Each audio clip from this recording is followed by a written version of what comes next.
Next up on the Cosmic News Network, First Contact with Joshua Pert. Good morning, Earthlings. Good. How you doing today? Good. How you doing today? Welcome to First Contact Radio. Welcome to First Contact Radio. To talk about all these things I'm talking about is because in life, everything is energy. Every single thing that's out there.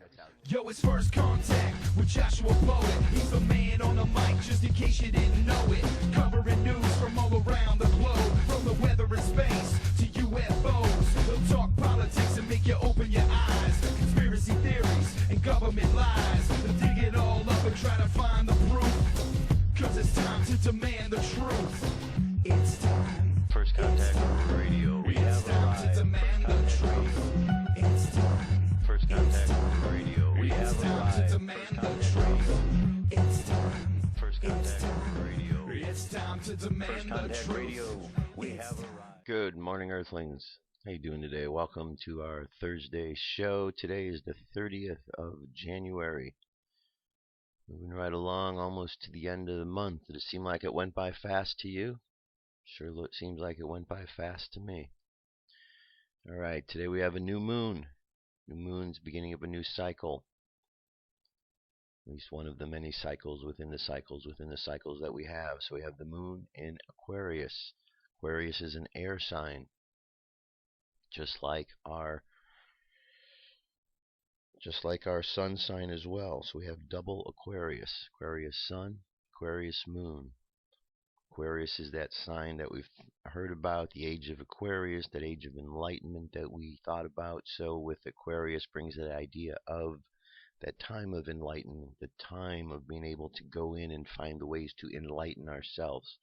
And certainly one of the key aspects with Aquarius is the idea of meditation, and that comes from the tarot card and the meaning, which is about tapping down into the subconscious to bring up to the answers that you need. The Hebrew letter assigned to the card of the star, which represents Aquarius, is Zadi, which means fish hook. You bait the fish hook with a question, you throw the hook line down into the water of the subconscious mind, and it brings up the answer depending on the bait that was on the hook. All right? So that's what we got going on today. Double Aquarius, double air. So just as you're out and about in the world, just think about how your words and actions affect you and affect others today. If we go into this over here to look at our sky setup, it says you may be familiar with the double cluster in Perseus, but do you know that the clusters Stock 2, King 4, Trumpeter 2, and WG 957 right near it? Pick them out. All right. So anyway, this is what we're looking at sky-wise. So move on from here to our moon phase. As I said, it's a new moon, so we got a 0% full. It means it's new. The Mayan Oracle, we start a new wave spell as well. So we have a couple synchronicities going on. This is the wave spell of the human. The human's all about free will. So these next 13 days are all about this process of free will. So today is the magnetic human, guided by the human. The hand is the like-minded energy. The wind is the challenge. And the moon is the hidden power. Altogether, the phrase for today, I unify in order to influence attracting wisdom. I seal the process of free will with the magnetic tone of purpose. I am guided by my own power doubled. Over at Space Weather, our solar wind is currently at 366.0 kilometers per second. Planetary K index is currently in the 0 to 3 range. Not much in the way of coronal holes. And we do still have 60% chance of an M-class flare, 10 for an X-class, same as yesterday. Geomagnetic storm activity is up there as well. And we have this notice here on sunspot. Tells us that big sunspot AR 1967 near the sun's southeastern limb is crackling with solar flares. As of January 29th unfolds, it's producing an average of an 1 impulse M-class explosion every 2 hours. Sam Freeland of Lockheed Martin Solar and Astrophysics Lab produced this interesting compressed 12.5-hour movie of the active region. You can click on that to find that.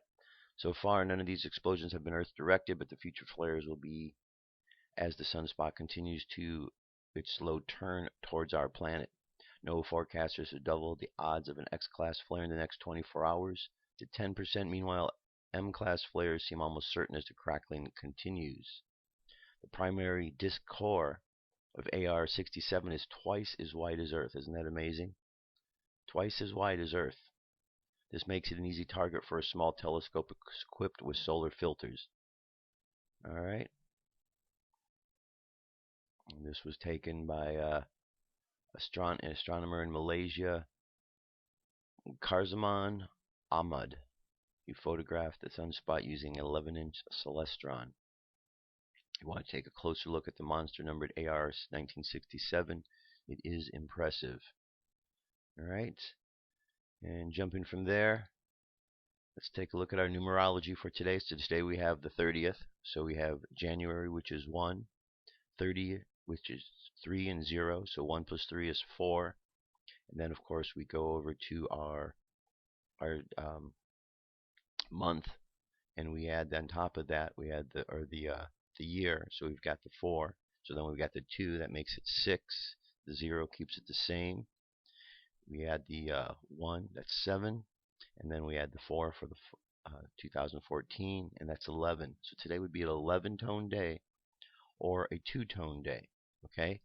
Now, you typically don't reduce things down, but we're going to look at both of these numbers because both could apply. The meaning of the number 2: sensitive, tactful, diplomatic, and cooperative. The 2s tend to be peacemakers and are loving, studious, and patient. A 2 may express many musical or feminine qualities and also tends to be sensual and intuitive. The negative characteristics: 2s are often discontent and can be spoiled or lazy. They can be careless, particularly with the truth, but when criticized for their faults, they are oversensitive. Alright, then let's take another look at another number here, 11, since both play into today. 11 is a master number, which means you've got two single numbers together with the same number, 1 and 1.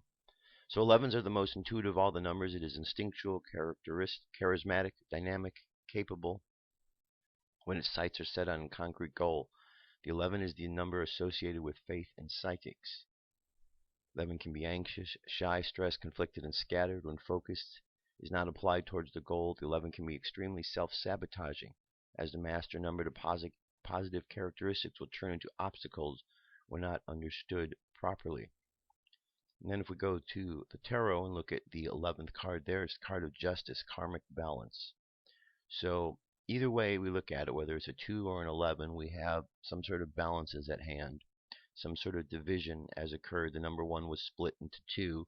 If it's an 11, we've got literally 2 1s. And if it's a 2, it's the 2 combined. So either way, we've got a splitting of the first energy. And so now we're balancing that out. And that's part of what the idea is, learning how to balance out once the energy splits from itself. Okay, so that's where we're at today. UFO news is up. Stay tuned.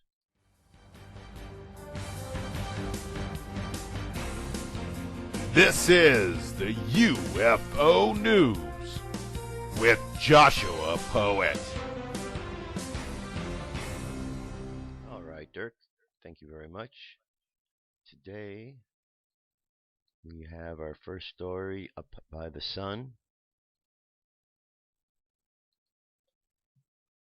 UFOs near the sun, January 27th, 2014. It's a long one this time, long image. Moonhazden74 of YouTube caught these UFOs near the sun in NASA Soho photos this week. He watches them very closely and nothing will ever escape his attention. He points out that 5 seconds in the video there is a seagull-like craft. He may be right, but I believe it to be a trail of a UFO. And please notice its sudden change of direction. First off, it cannot be a comet or meteor because meteors cannot make such hard turns. Scientists in Russia were first to disclose to the world the giant Earth-sized UFOs with unusual flight patterns around our sun. Okay, so very interesting indeed. What are those? That is the question, but there they are up by the sun again. So it seems that we got some sort of party going on by the sun up there because it gathers a lot of UFOs, doesn't it? Alright, jumping away. Next one. This is over in New Orleans. Unidentified flying object or orb was seen and recorded in the sky above New Orleans on the 26th. This was Sunday. There it is. Just sitting there. It's not the moon. Just a nice round little orb. Pretty interesting. And we've definitely, the shape as you zoom in, you can see the color on the inside. We've certainly seen things like this before, so that's quite interesting. And it looks like it's pulsing. Well, that's pretty cool. Alright, so the link's available so you can check that out. See what you think about that. The video itself is 4 minutes in length. And as we zip through, you can see it's pretty much just doing the same thing. Alright. Next, this is Washington. Huge disc-shaped UFO observed at treetop level in Washington. And this is not a real photograph, just an artistic rendition. 2 witnesses in Bain, Washington saw a very low altitude disc-shaped UFO just above the treetops. The object was so large and at such a low altitude that they feel certain other people must have seen it. We were at home, leaning out of our back window late at night, smoking a cigarette, when we saw a visibly solid object, disc shape, descend slowly from the northwest and stop. The object became stationary. All the while we observed pulsating reddish lights that were visible around the perimeter of the object. The lights pulsated as if in a cycle. After several seconds of what appeared to show the object to be in stationary position, we could tell it was stationary because the object held its outline against the tops of the trees without moving. The event occurred a short distance from our home, which we observed directly across a field adjoining our property. As the object began to slowly move again, it appeared to dip slightly and very slowly descend behind the trees, and it was then no longer visible. Within a few seconds of the object disappearing behind the tree line, we saw a helicopter. We think it was, since we often see helicopters flying over the area at night, and they are able to recognize these, flying quickly in the direction of the object. The helicopter had normal red flashlights. This too disappeared behind the tree line. The object was so large we assumed there must be other reports, since this is somewhat of an urban rural area, and it just could not have been missed since it was so apparently clear in the sky. We were both amazed at this object and somewhat shocked to see this. My husband and I ran to our kitchen to get our iPhone in order to get a picture out, but the object did the slip, dip, and descended behind the tree line before we could pull the camera app out. This is one of the most clear and strangest objects we have ever seen. I hope someone else saw this too and reported, because it was amazing and somewhat awesome to see. We can't imagine that no one else would have not seen this. Alright? So we'll stay tuned, see if there's any more reports coming out of Washington in regards to that sighting. Alright, here's a UFO that went by an airplane. Ibiza holiday jet in near miss with UFO overrating. A Thomas Cook airliner flying holidaymakers home from Ibiza to Manchester passes within a feet of a UFO. Any pilot holidaymakers between Manchester and Ibiza must be prepared for outlandish sights. But perhaps nothing is so apparently unworldly as this. The captain of a Thomas Cook airliner flying tourists back from the Spanish holiday island to the north of England reports a near miss with a rugby ball-shaped UFO which passed within feet of his jet. The encounter, overreading Berks, was reported to the aviation authorities, who launched an investigation, but no earthly identity for the object could be established. The encounter was disclosed earlier this month by telegraph following the publication of a report into the inquiry. The document did not identify the aircraft involved. Okay. Moving on. Here we have over New Orleans. This is video footage of a bright UFO recorded in the sky above New Orleans on the 26th.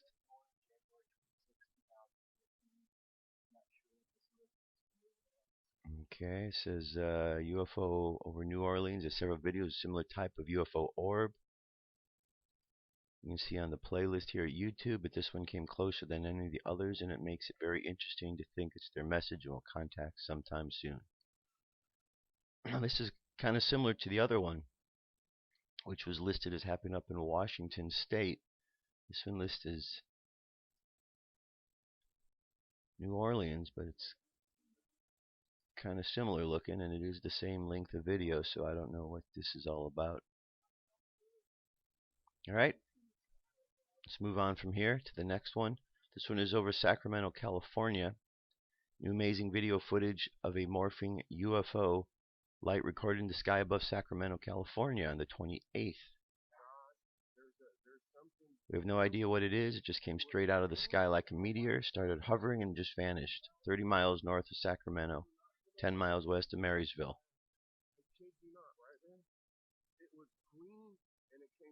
Okay.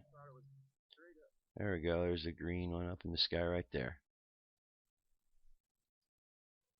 Okay. I believe we saw this one the other day as well. Okay. And let's move from here. One other one. Perhaps you'd like to get a job at Area 51? Well, let's see what this tells us, how that can occur. It is almost next to impossible for most people to land a job at Area 51, even if one is a decent aeronautical engineer, an avionics-related weapon system specialist, etc., unless on high recommendation from high-ranking member of the upper management of the Groom Lake operations. At present, there's an estimated 1,200 to 1,800 employees working for highly compartmentalized projects for several defense contractors present at the base. In addition, there are an estimated 1,500 defense specialists who are indirectly related to Groom Lake operations who do not work at the base. One has to be a U.S. citizen in order to be able to land a position at the base. The only application form for an outsider to even attempt to find a job at Area 51 is through an organization called JT3, a joint venture of Raytheon and URS, which is former EG&G, and several other contractors. Even if one is accepted by JT3, it will be a JT3 itself which initially decides where you will be assigned to, whether it will be Nevada, Southern California, or Utah. And if you want to apply, just click on the link. You got a website. Here it is right here. You can go there and click on the link and you can apply. So there you have it. If you want to go work at Area 51, fill out the application. Who knows what might happen. That's UFO news. I'll be back. Stay tuned. Come into our circle, Great Spirit. Fill our souls with peace.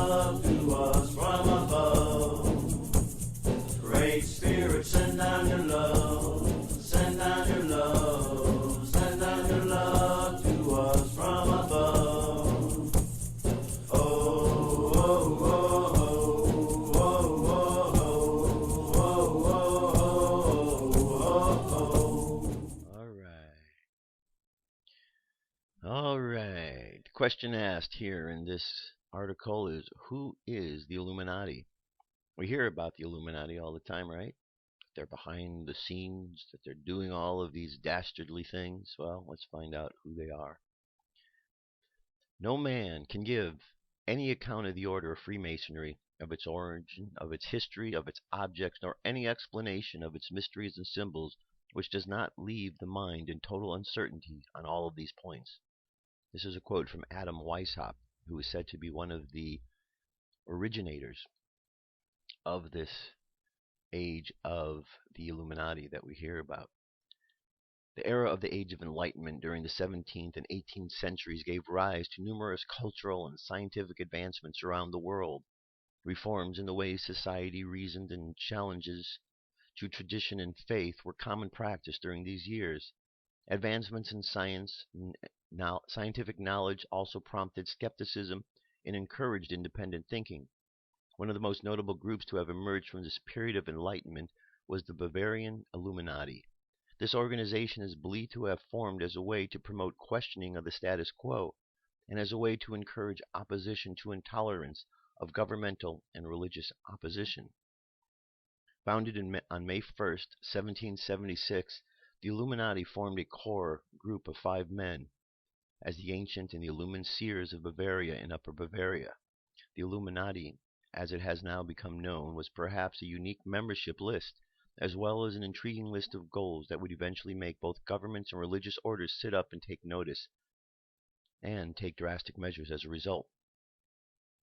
1776 is the same year the country of America was founded. Is that a coincidence or part of the Illuminati plan? Although it wasn't the first group in history to promote what might be considered radical ideas at the time, the Illuminati took shape under the direction of just a small number of individuals.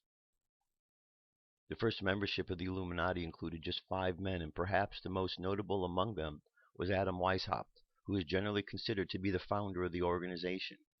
Born February 6, 1748 in Bavaria, Weishaupt began attending a Jesuit school by the age of just 7 years, and eventually went on to graduate from the University of Ingolstadt in 1768 with a Doctor of Law degree.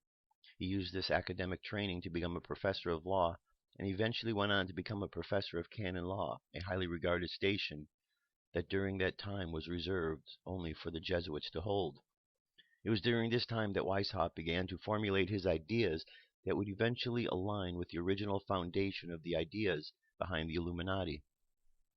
These ideas were increasingly in direct conflict with the ideas purported by the Jesuit teachings, but he went ahead and acted on his beliefs that he had been growing within him, and through which he could be seen the ideas growing out of the period of enlightenment. Weishaupt originally wanted to refer to the organization as the Order of Perfectionists, and referred to himself as the Brother Spartacus. The group of 5 men eventually grew into an international group of influential and powerful leaders, noblemen, the wealthy, the industrial savvy, and even some men with mysterious past were all liked to memberships within the group. The characteristics of members appear to have included powerful, wealthy, independent thinkers who were interested in innovation in society, religion, and government. Many of them were disenfranchised with the decisions and actions of religious orders, particularly the Roman Catholic Church and the governments of Europe that were considered oppressive by many. A quote below is by Adam Weishaupt, codenamed Spartacus, founder of the Order of Illuminati. On May 1, 1776, Weishaupt was initiated into the Masonic Lodge Theodor zum Guten Rat at Munich in 1777. And this is his quote. In secrecy our strength principally lies. On this account we should always conceal ourselves under the name of some other association. The inferior lodges of Freemasonry are the most convenient cloaks for our grand object, because the world is already familiarized with the idea that nothing of importance or worth of attention can spring from Masonry. The great strength of our order lies in its concealment. Let it never appear in any place in its own name, but always concealed by another name and another occupation. None is fitter than the lower degrees of Freemasonry. The public is accustomed to it, expects little from it, and therefore takes little notice of it. Next to this, the form of a learned or literary society is best suited to our purpose, and had Freemasonry not existed, this cover would have been employed. And it may be much more than a cover. It may be a powerful engine in our hands. A literary society is the most proper form of the introduction of our order into any state where we are yet strangers. No man can give any account of the order of Freemasonry, of its origin, of its history, of its objects, nor any explanation of its mysteries and symbols, which does not leave the mind in total uncertainty in all of these points. It says the members of the Illuminati were divided into 3 separate groups within the order. These 3 classes included the novice, Minerval, and illuminated Minerval. These were further divided into several degrees, totaling 10 in all, and from which a pyramidal hierarchy can be seen. According to some accounts, those 10 degrees were further divided into 30 degrees or internal levels. If you ever heard of a fraternity soliciting members, this might be the closest comparison to entering the Order of Illuminati. The newest members were attracted through the premises put forth by the order, for example, personal betterment and attainment of wisdom. Those who were appointed to join this very elite society were not told the full details of the order, and they were not told who else might be the members of the group, especially a member of a higher degree. The superiors who overlooked their recruits would determine when it was time for the novice to be promoted to the next level, which is Minerval. Stemming from the name Minerva, the Roman goddess of poetry, medicine, wisdom, and music, among other things, this second class of the order of the Illuminati was symbolized by the owl of wisdom, just as the goddess Minerva was often depicted with such a symbol. This owl of wisdom can still be seen within the symbols of many modern organizations. The members of the Minerval class were able to meet some of the highest-ranking members of the group. They were also indoctrinated into more of the core beliefs about humanity, government, and society. The achievement of reaching the highest level of the order, the Illuminati Minerval class, did not happen easily. To reach the highest class, members had to commit to perfecting specific projects or professions, and they had to lead those in the Minerval class as well. Members were constantly seeking ways to learn more about human nature, scientific advancements, and try to find freedom from political restraints. They were expected to live in such a way that would contribute to the overall goals of the organization. As the order grew, the classes eventually changed some extents. Instead of novice, the first was called nursery, which included several small subgroups or degrees. The second level was still known as Minerval, but was subdivided into 5 other degrees. The third and highest level is known as the Mysteries and was divided into 4 subcategories. And here's the connection between the Illuminati and the Freemasons. If you ever heard of the Illuminati, chances are you might have heard of Freemasonry. Debates continue as to just how closely tied, if at all, these two separate organizations were. It has long been reasoned that the ties between the two organizations, the Freemasons and the Illuminati, do exist and are perhaps quite strong. Many of the original Illuminati members came from Freemason or Masonic lodges, and many of the premises for the Order of Illuminati mirror portions of the foundations of the Freemason movement. Freemasonry developed several hundred years ago prior to the establishment of the Illuminati, but many of the ideals and goals of the groups overlapped, if not coincided with each other. Betterment of humanity and increased pursuits of wisdom and advancement were both embraced by the Freemasons and the Illuminati. After just a year as a formal yet somewhat secretive group, Weishaupt formally joined the Masonic Lodge of the Theodore of Good Counsel in Munich a year after he formed the Illuminati. Here he promoted his ideas, which were not always welcomed by those at the Masonic Lodge, but that he attempted to meld together into a more singular agenda. This merging of ideas and ideals seemed to be even more likely when Baron Adolf Franz Frederick Knigge joined the Order of the Illuminati. Knigge already had Masonic ties, and he was one responsible for reorganizing the Illuminati 3-tiered hierarchy. The influence of Knigge is often looked at as the tie that bound the two societies together. And last, here we go. What were the goals of the Illuminati? There were several goals of the Order of the Illuminati that seemed to reflect to some degree the ideas that were born from the Age of Enlightenment. These goals are alleged to have included eliminating the influence and control over the Roman Catholic Church appeared to have over governmental decisions, ending prejudice, including efforts to accept women's intellectual capabilities and other abilities on a more equal scale, pursuing independent scientific exploration, not reliant on government or religious guidance, allowing for more physiological freedom in the pursuit of richer human nature. Because the Illuminati has a past of secrecy, there are no real public pronouncements about formal agenda that was publicized. Now there's more to the articles you can see here. I'm going to leave that for you to read, but there's a nice introduction on who the Illuminati are, what they're about. You can see how that they did have this tie-in, how they wanted to use Freemasonry, as a cover. So very interesting indeed. All right, I'm going to jump away for a moment. I'll be right back, and we'll continue on our discussions. This here is a video called Confirm or Deny.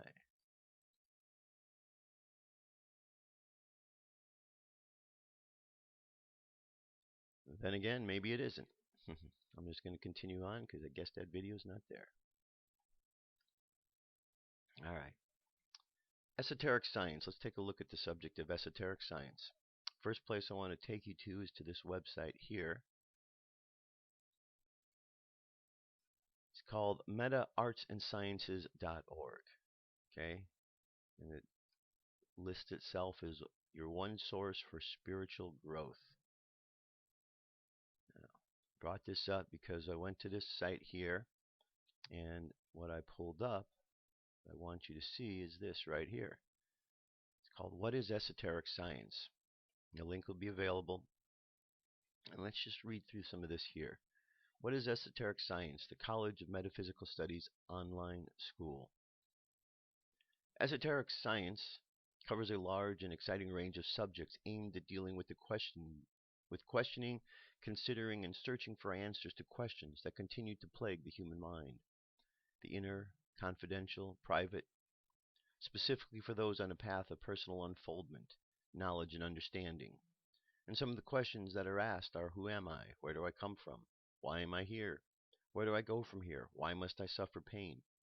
Students find that the practical application of what they learn may be applied immediately, and many lives are positively changed forever. Esotericism simply means that which is inner, contrasted by that which is outer, or exoteric. Esotericism is therefore the body of knowledge or wisdom about all aspects of life which are within, behind, or beyond the outer appearance, form, or expression of life's many aspects. True knowledge or wisdom is not something we can acquire solely by using our minds and brains, learning it in an academic way. It can only be gained by experience. Experience does not imply doing something physically, but rather necessitates a direct contact between one's consciousness and a state of energy. For example, if you meet someone who has just suffered a severe loss, and you tune to that person, feeling what they feel, you have an experience that can make you a wiser person, knowing more about the nature of loss and its consequent pain. If, however, you are able to experience that person at a deeper level of being, you will gain the wisdom of knowing the real purpose of the loss and its meaning in that person's life. To have this deeper experience requires the ability to have conscious awareness of a soul or higher self. To take this example even further, if you have conscious awareness of the planetary soul, you would be able to experience the person's loss in the light of all losses that everyone experiences, and see what place loss has in the unfolding, intelligent, and loving life on the planet. The wisdom derived from such experience would be profound. What is esoteric cannot, as you see, be neatly and simply defined or contained to narrow parameters. There are many levels of what is inner, and what many dimensions of energy can be experienced. Behind every phenomena exists a world of energies. It is energy which produces phenomena or forms when it descends or manifests in the lower three worlds of thought, feeling, and physical matter. Beyond these worlds are other formless but real worlds or dimensions of energy. All of that which exists is some type of energy that has its source in ultimate simplicity or purity of formless energy. For reasons beyond our comprehension, we perceive this simple energy manifesting itself by degrees in great complexity.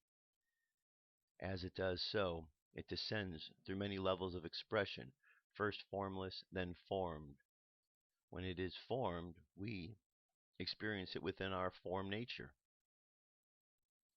our bodies, emotions, and brain minds. When it's still formless, we can, however, also experience it with our formless aspects of our individual consciousness, namely our higher minds, intuition, soul, and spirit. Every stepping down of energy from a higher, simpler, and more inclusive state to a lower, more complex and particular exclusive state is cause producing effect. It is the highest state of energy, being cause, that is the purpose and the meaning of every lower state of effect. If we do not relate to or search for the cause, if we do not attempt to experience beyond phenomena, we cannot know the higher purpose or the meaning of anything, least of all ourselves. It is also this level of cause which is the quality of a thing or of a person. Quality is the measure of the outer characteristics such as size, physical features, weight, etc. Quality is the indication of the energy which produces the form. It is through the experience of quality that we are able to direct energy, including our own, and actually become to the point where we are able to function as a conscious causes rather than unconscious effects of life. This ability enhances our power, enables us to love unconditionally, and opens a door to true understanding. What makes us who we are is our individuality. We usually equate our individuality with our personality, which is our physical body, our emotions, our brain, mind.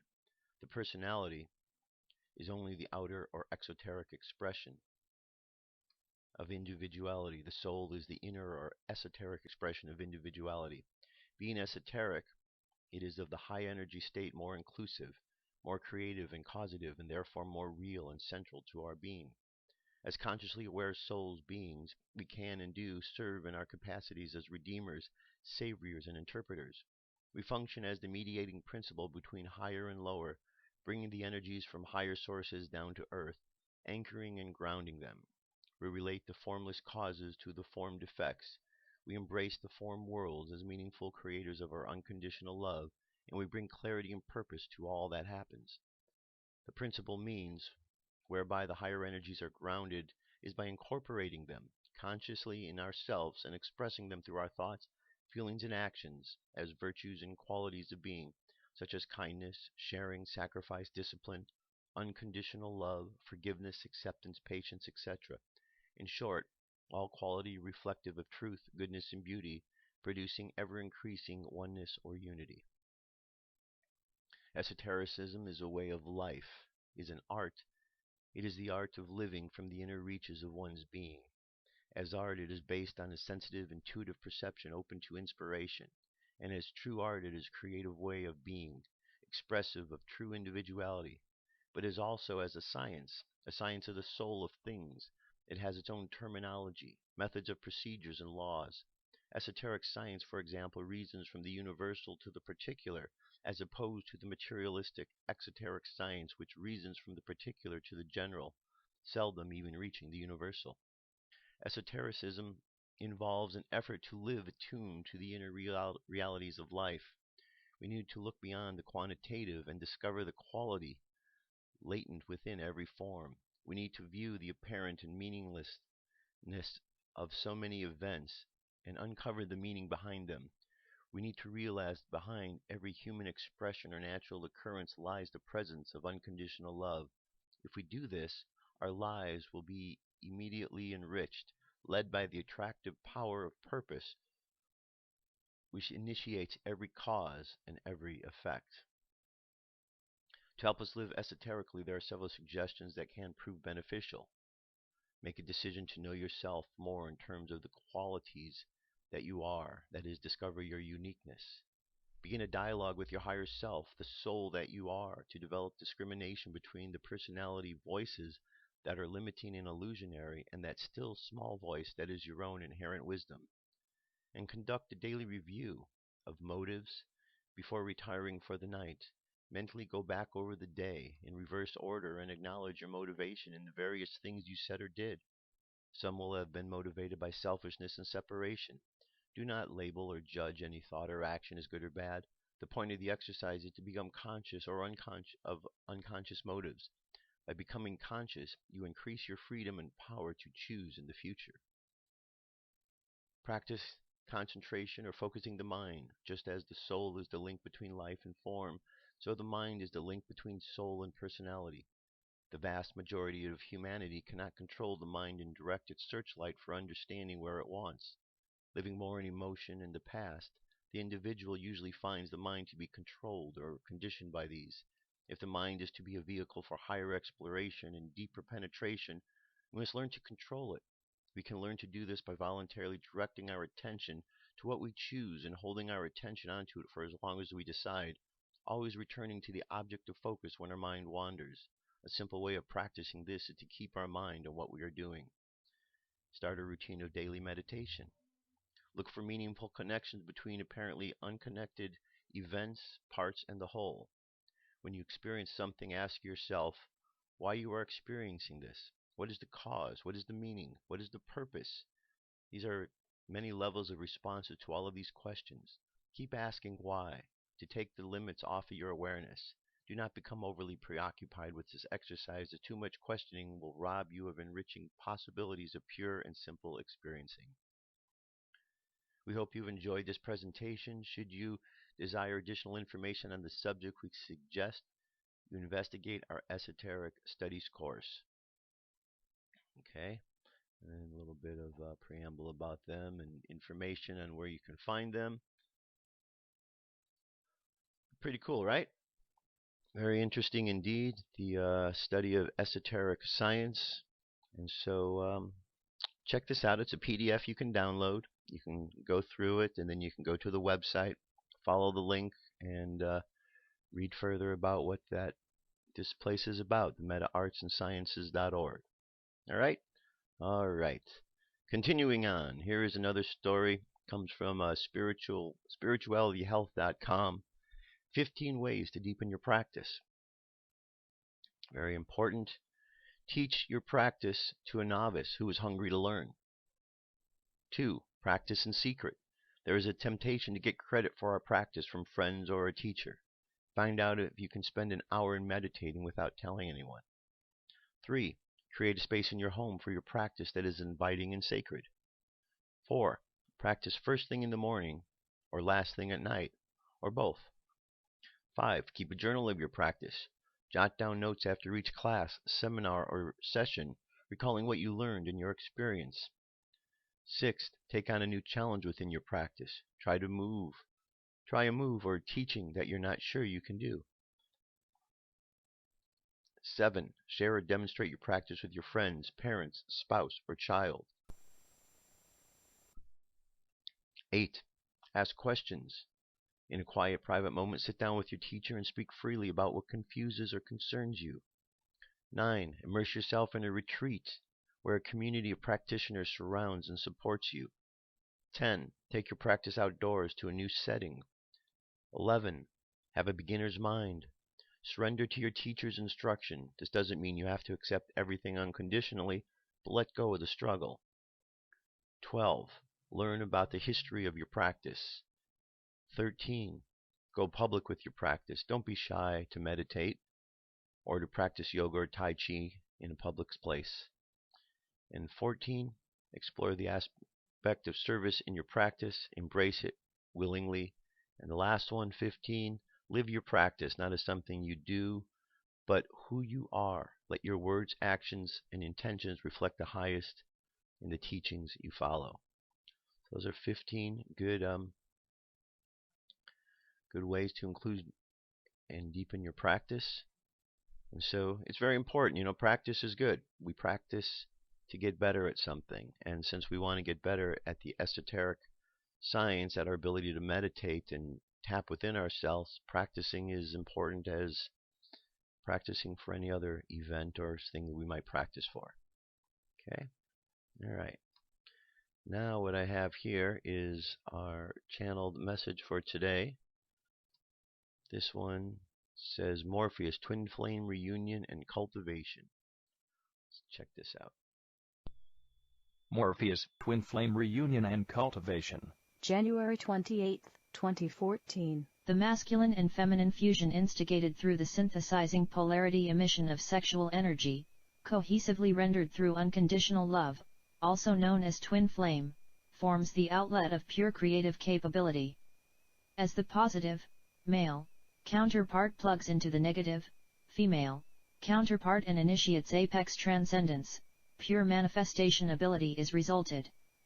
Through this sacred union of energies you become a cosmic generator. Male energy is the positive charge, bestowing progression and advancement. Without the male energy, female energy would not be able to progress, but without the female energy the male energy would not have anything to progress with. The male is the dominant and the female the predominant. Masculine provides accretion and productive elemental orientation of energetic stimuli, the vastness of progressive evolution in the universe is dependent of the masculine essence for its architectural composite and synthesized reformatting. The positive charge of male energy is the vectorial production of the progressing cosmos. The female negative energy is the fundamental motherboard, holding the energies in which manifest throughout the entirety of macrocosm and finalizes the productive cognition of manifestation. The male could be represented as the microcosmic conductor of the female macrocosmic foundation.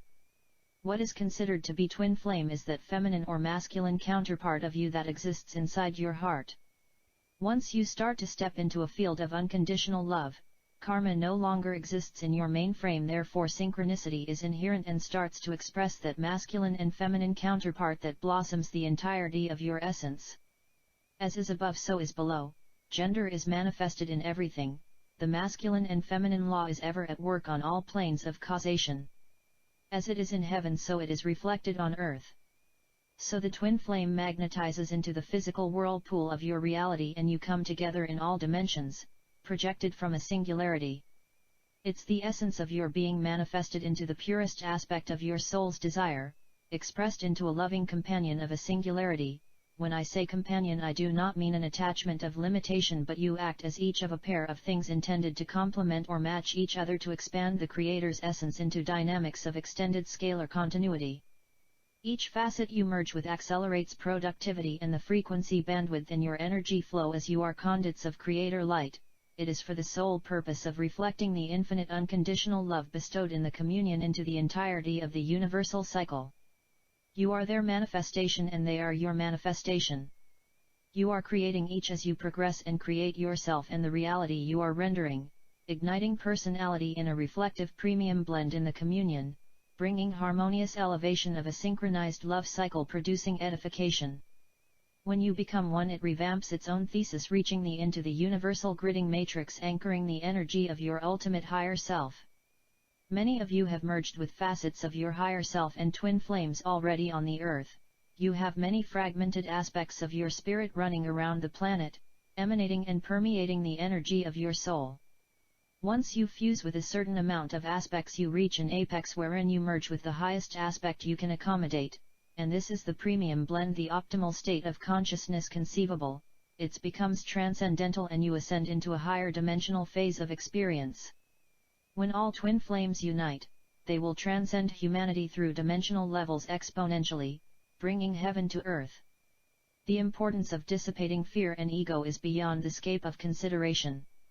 It is imperative to survival and progression. The universal mainframe is a holographic matrix of piezoelectric currents. You are the conductor, the center of the universe. Blossom in the love you are. There is much ambiguity on the path to clarity and unity.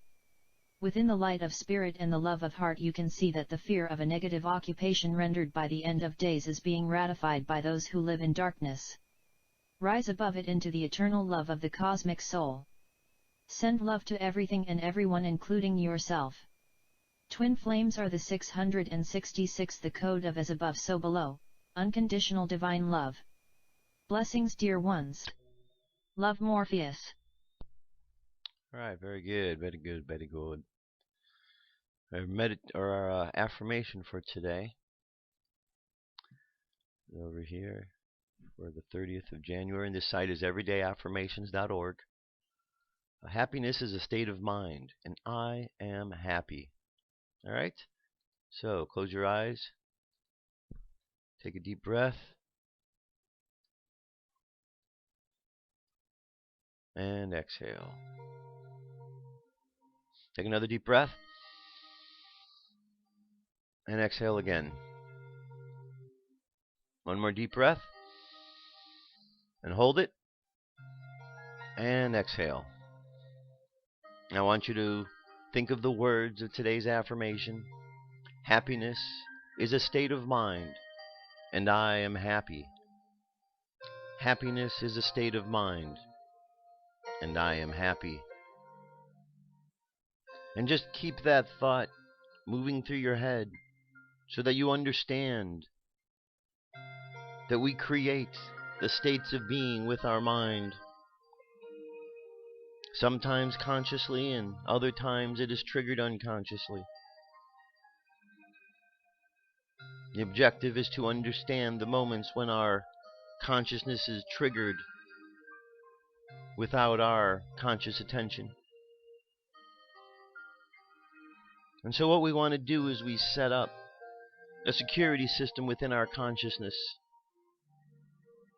a system to allow ourselves to know when there is an outside trigger affecting our thoughts or our actions or our feelings. And as we begin to become more in touch with the motivations for the reasons, for the thoughts and the words and the actions, we begin to understand when we are motivating ourselves or when there is some other influence. We imagine surrounding around ourselves a wall of light to help protect ourselves from all of the exterior influences that bombard us every day. The signals from the radios and the television and all other electronic means that bounce throughout the air. We imagine them hitting this wall of protection around us and there coming to a stop. And we set forth the intention that only the positive things will pass through this wall around us, so that we benefit from all of the positive things in life and that we push away all those things that are negative. And as we continue to live by this example, we inspire others to do exactly the same thing. Again, we recall the words, happiness is a state of mind, and I am happy. And as we go through life, just think about the happiness and the reasons why you are happy. For there are many, many reasons we have to be happy. And the more you think, the more you realize you have many reasons to be happy and fewer reasons to be sad. So as we go forth into the world today, let's imagine sending out love, and let's send out waves of happiness and joy to others. Let's imagine walking through the streets and seeing people laughing and having a good time. Let's imagine people waving to each other and greeting each other as they pass by.